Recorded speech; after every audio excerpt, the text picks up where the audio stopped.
I'm Brandon Lang, and this is your Tuesday edition of My 2 Cents. And we'll get to another free pick winner in just a moment after the Pirates get it done over the Royals last night. Tonight, we go back to D.C., the Nationals and the Mets, Ross and DeGrom. Break it down for you in just a moment. So what was it going to be? Be the Mets Nationals under or use the Pirates as the 60-dimer in winning week number 3 in a row? We come back and we decide, let's go with Harvey and Gio Gonzalez. Let's go under the posted total of 7. Let's use the Pirates as a free play. And of course, if you watch the Mets and the Nationals, that game had no right going over the posted total. Harvey couldn't get out of his way in the first 3 innings, shuts down the last 14 he faces. Only 2 runs Gio Gonzalez gave up were a bloop single to Harvey on an 0-2 pitch to score 2. And then, of course, with the game 5-2, bottom of the 8th, Terry Collins goes to the bullpens and Torres gives up a 2-run shot. Game had no right going over, but you know what? It's the way it is. So here we go. Need a big week. We started off with 30-dime, winner number 2 in a row. That, of course, off Sunday's under between the Pirates and the Brewers. So let's go. Need a big week, no doubt about it. Football season 4 weeks away. Man, it is getting here quick. Training camp starting a week. Man, football can't get here soon enough. The dog days of summer. We got a little more baseball before we get to football. So this week kicks it off 30-dimer, number 2 in a row. Let's get this week off to a good start. All right, free pick winner in a moment. My 2 cents.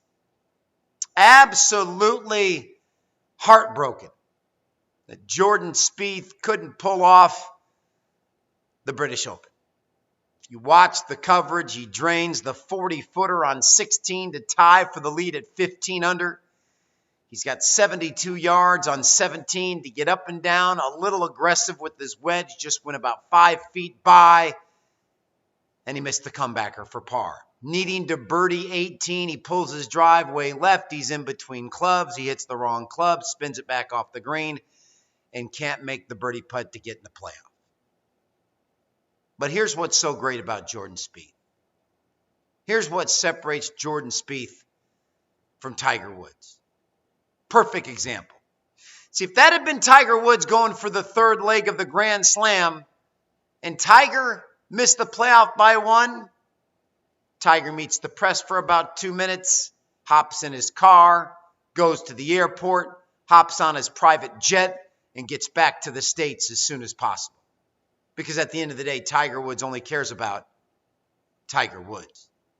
And that's what Tiger Woods has done, and that's what Tiger Woods will always do. But what did Jordan Spieth do?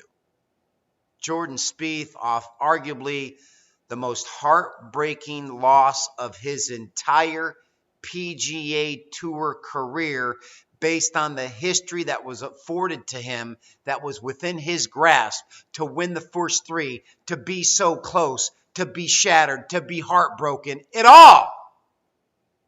He goes and meets the press. He sits down with Tom Rinaldi, and then he goes back to the 18th hole and awaits and watches the playoff. And when the playoff is over and Zach Johnson wins, who's the first guy down on the 18th green to hug Zach Johnson and say, congratulations? Yes, ladies and gentlemen, Jordan Spieth.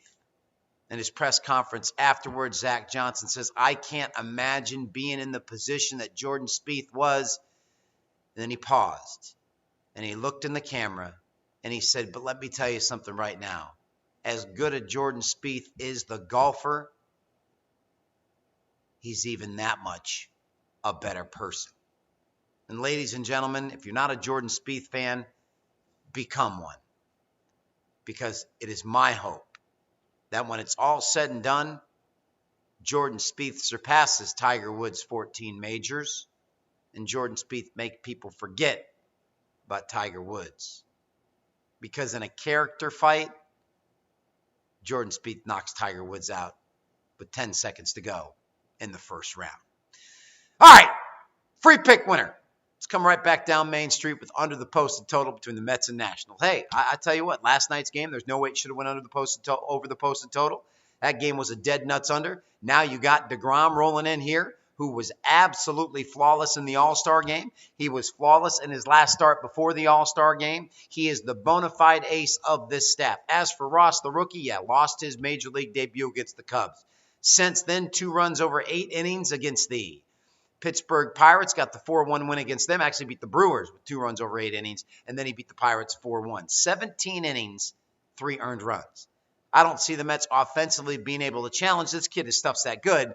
And on the other hand, I think DeGrom pitches a gem. I'm going to come right back down Main Street. The Mets and the Nationals under the posted total. That's it, everybody. A fantastic Tuesday. As always, I'm Brandon Lang. I'll be in Vegas for the next 4 days watching some high school basketball. And that's where I'll be coming to you, live and in charge, Vegas, with Wednesday's edition of My 2 Cents.